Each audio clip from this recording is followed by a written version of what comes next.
21 la ñu toll jamono yi. pour le moment validé oui. mais bu ñu demee ba ñu toll ci 10. Naby Vision. waaw une dizaine mën na nekk oui c'est très possible. trop même waaw oui. c'est pour repréciser ak ñii nga xam ne comprendre guñu ne ñii ñu parrainage bi jàll. c'est pas forcément ñoom ñooy candidats yi war a dem jogante élection présidentielle yi parce que des na aussi pour ñu valider loolu yëpp. 11h44 minutes xam nga sànq maa ngi lim ne Sud Quotidien dafa xëyee visage yi nga xam ne ràññee nañu leen bu baax a baax ay kàngam lañu ci wàllu politique ñun nag dañuy privilégier ñi nga xam ne ràññeewuñu leen torop ci wàllu politique te ñu ngi def ay jéego te loolu jamono foofu la toll c'est important n'est-ce pas sànq wax ngeen Bougane muy cas bu doy waar effectivement bu complexe bu compliqué docteur Abdourahmane Diouf cas bu complexe bu compliqué mais toujours est-il que encore une fois démb lim nañ ko fi wax nañ ko fi ne am na yoo xam ne c'était au préalable lañ ko waroon def donte coow li bëri na mais processus bi c'est déjà enclenché waaw donc du taxaw non lii nii maanaam parrainage bi c'est fini maanaam élection bi ci boppam non élection yi moom bu soobee yàlla bu jàmm rek day am danañ ko def 25 février 2024 bi ñu ne report mënta am yaakaaruma ko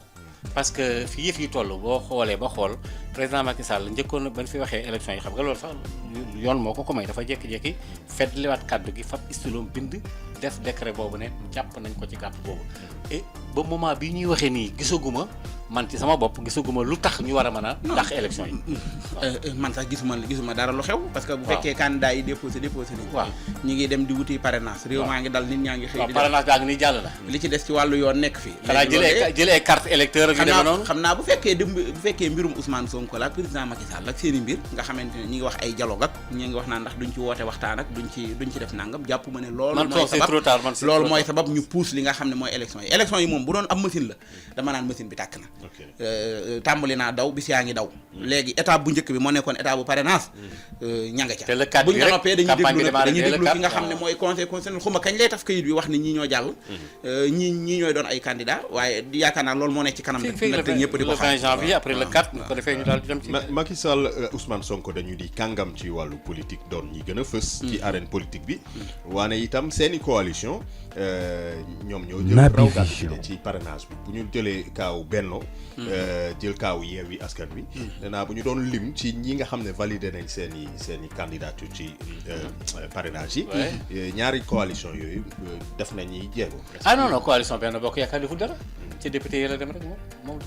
moom wutu sax pare moo Khalifa Sall yëpp non je veux dire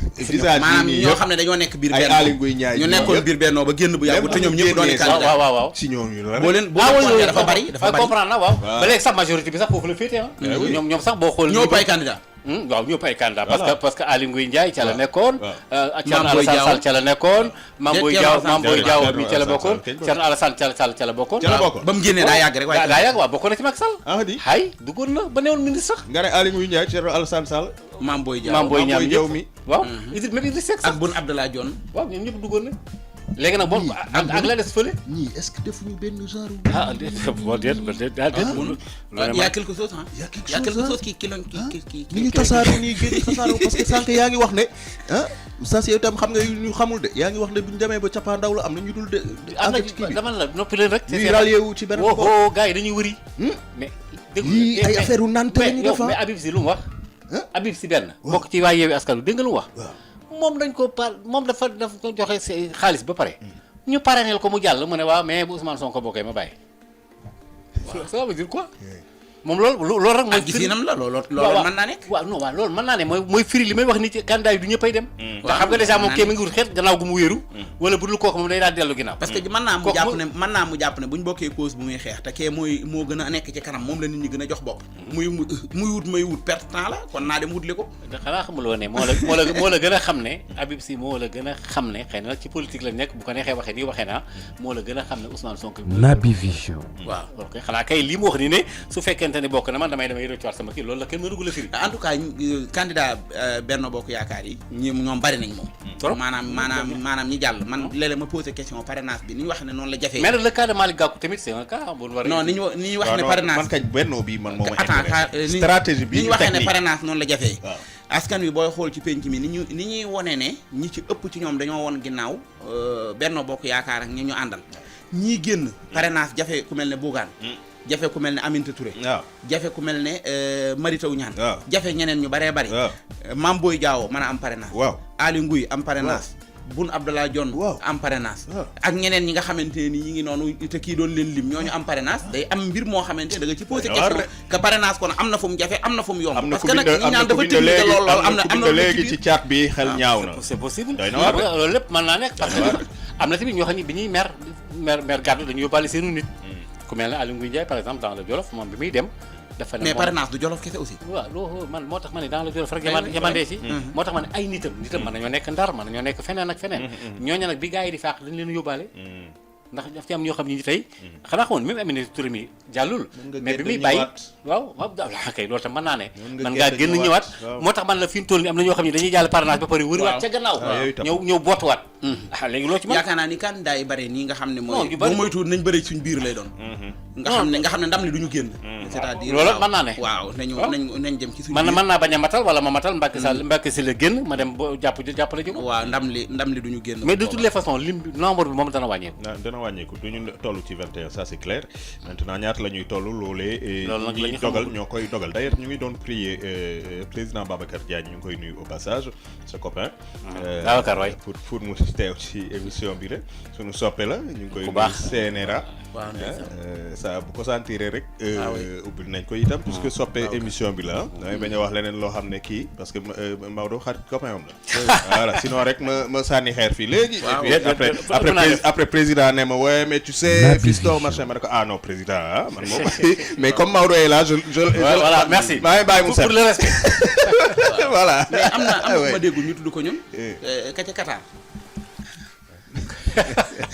ka ca xatar moom mbiram fu mu toll Karim jàll na de jàll na parrainage jàll na rek nga ci man foofu man sax man ak bokkam ci élection yi xëy na mën naa ne waaw Abdou kañ lay ñëw lu ma ci xam non loolu sax c'est pas mais yaa ngi wax lu am solo nga ne bokkam ci élection yi oui parce que man Karim pour mu bokk ci élection yi nii mais même Khalifa Sall sax est-ce que kam set na Khalifa Sall pour bokkam ci élection yi baax na maanaam kon Khalifa Sall Karim Wade en fait seen dara leerul waaw man de pour man ba jàpp naa ni ba léegi par rapport ak ñeneen ñi waaw ñoom ñoo ëppi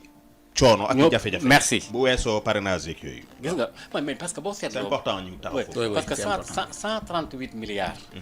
moom la ñu wax ne moom la Rima di jëlal réew mi te man yëgaguma fu mu ko fayee léegi nag est-ce que dialogue ba ba ñuy wax naan dialogue ak Khalifa dem nag yooyu ndax Karim daa ñëw te faale ñëwul sax te lañ ko doon topp ba léegi gis ma fu ñu ko faxase ne ko baal nañ la ko te dégg gis ma tamit fu président Macky Sall génne ab décret amnistie leen wala mu baal leen waaw yooyu yëpp nag dañ ko bàyyi suñu kanam kaa yu am solo la yu war a taxaw waaw te loolu itam non c'est vrai loolu itam bu loolu lépp génnee encore une fois bu loolu lépp génnee bu ñu seggaat naka nga xooy tamit xaw ma la ba tame bi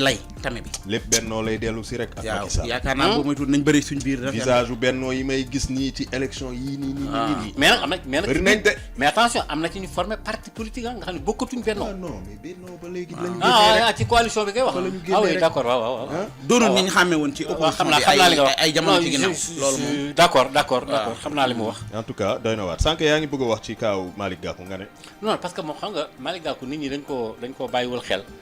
moom bi mu bokk ba mu duggee ci gouvernement ba ni mu génnee nii taxaw te nag wax na ko ay nit wax nañ ko ay politiciens wax nañ ko ñu bokkul parti wax nañ ko kenn mënu koo topp dara. Naby Vision. moom laa gis ci homme politique boo xam ne li nga def ci état yëpp ak fi mu jaar yëpp ak li mu xeex yëpp ci wàllu politique Malick Gakou mënoo ne 1 franc wala dara wala justice wala topp nañ ko wala Cour des comptes wala zéro. D'accord. te yore woon na fi sport. D'accord.